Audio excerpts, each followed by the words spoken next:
સુરેન્દ્રનગર જિલ્લાના ચોટીલામાં એસએમસી દ્વારા મોટી માત્રામાં વિદેશી દારૂનો જથ્થો ઝડપાયો હતો, જેમાં ચોટીલા પીઆઈ આઈબી વલવી સહિત 5 પોલીસ કર્મીઓને સસ્પેન્ડ કરાતા ચકચાર મચી ગઈ છે.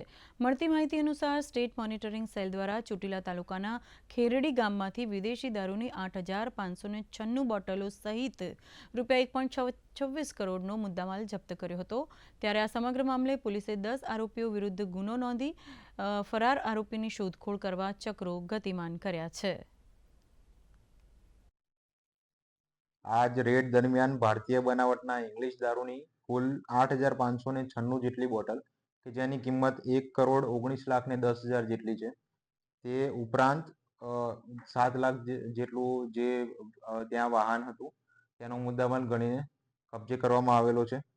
આ રેડમાં કુલ 10 આરોપીઓ નું નામ ખોલવામાં આવેલું છે. એક અધિકારી અને 5 અન્ય કર્મચારીઓને ફરજમાં બેદરકારી દાખવવા બદલ ફરજ મોકૂફ એટલે કે સસ્પેન્ડ કરવામાં આવેલ છે.